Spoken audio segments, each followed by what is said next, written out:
सोनादिया द्वीप में चीनी प्रोजेक्ट को रद्द करने के बाद अब बांग्लादेश ने भारत के साथ निर्माणाधीन भारत म्यांमार थाईलैंड राजमार्ग परियोजना में शामिल होने की रुचि दिखाई है। रिपोर्ट के अनुसार बांग्लादेश की प्रधानमंत्री शेख हसीना ने इस निर्माणाधीन राजमार्ग परियोजना में शामिल होने में दिलचस्पी दिखाई है। अब बांग्लादेश जिस तरह से चीन से दूरी बना रहा है, उसे देखकर ऐसा लगता है कि वे चीन के झांसे में नहीं आने वाला है। दरअसल बांग्लादेश की प्रधानमंत्री शेख हसीना ने भारतीय पीएम नरेंद्र मोदी के साथ अपने वर्चुअल शिखर सम्मेलन के दौरान इस त्रिपक्षीय राजमार्ग में शामिल होने की बात कही। उन्होंने अपने एक बयान में भारत म्यांमार थाईलैंड त्रिपक्षीय राजमार्ग परियोजना के बारे में गहरी रुचि व्यक्त की और बांग्लादेश के लिए दक्षिण और दक्षिण पूर्व एशिया के क्षेत्रों के बीच संपर्क बढ़ाने के लिए इस परियोजना से जुड़ने के लिए भारत का समर्थन मांगा। यही नहीं, इसी भावना के साथ भारतीय पक्ष ने बांग्लादेश के पश्चिम बंगाल से मेघालय तक बांग्लादेश से कनेक्टिविटी की अनुमति देने का भी अनुरोध किया।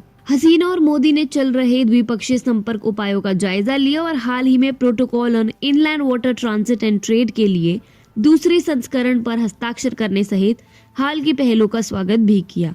स्पष्ट है कि दोनों देशों ने चीन को दुलती मारकर अब आपस की साझेदारी को और ज्यादा बढ़ाने के प्रयास की दिशा में कदम उठाया है। बता दें कि इससे बांग्लादेश सरकार ने आधिकारिक तौर पर देश के दक्षिण पूर्वीय तट से सोनादिया द्वीप में चीन द्वारा बनाए जा रहे एक द्वीप सी पोर्ट प्रोजेक्ट को बंद कर दिया था। बांग्लादेश की खाड़ी में चीन के इस हाई प्रोफाइल परियोजना के बंद होने से न सिर्फ चीन की हिंद महासागर क्षेत्र में आर्थिक और रणनीतिक महत्वाकांक्षा औपचारिक तौर पर दफन हुई, बल्कि बांग्लादेश ने यह भी संदेश दे दिया कि वह चीन के इशारे पर नहीं नाचने वाला है। इस प्रोजेक्ट को चीन के BRI का ही एक हिस्सा कहा जा सकता है।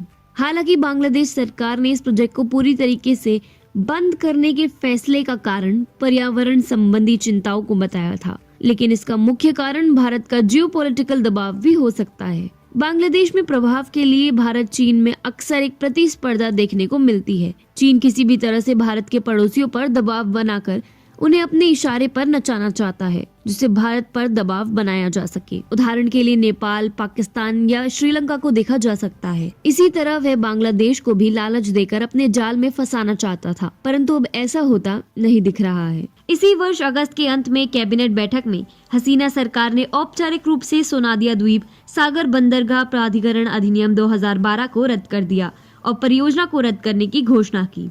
नई दिल्ली ने कथित तौर पर सोनादिया परियोजना में चीनी भागीदारी का विरोध किया था। इस प्रोजेक्ट की भौगोलिक स्थिति को देखते हुए भारत पर होने वाले प्रभाव के कारण यह जायज भी था।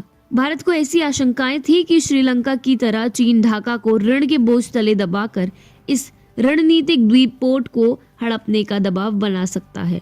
ऐसी स्थिति में नई दिल्ली को डर था कि इस पोर्ट का चीन के हाथ में जाना ही भारत की सुरक्षा के लिए खतरनाक स्थिति बन जाती। हालांकि बांग्लादेश अब तक चीन का एक सावधान कर्जदार रहा है। इस बात का वो ध्यान रखता है कि ऐसी परियोजनाओं का चयन न किया जाए जो उसकी राष्ट्रीय प्राथमिकताओं के अनुरूप नहीं है। इस तरह अब चीन को इस परियोजना से बाहर कर बांग्लादेश स्वयं भारत के साथ त्रिपक्षीय राजमार्ग परियोजना में शामिल हो रहा है। ये बांग्लादेश की समझदारी ही है कि वह चीन के खिलाफ अपने कदम फूंक फूंक कर रख रहा है।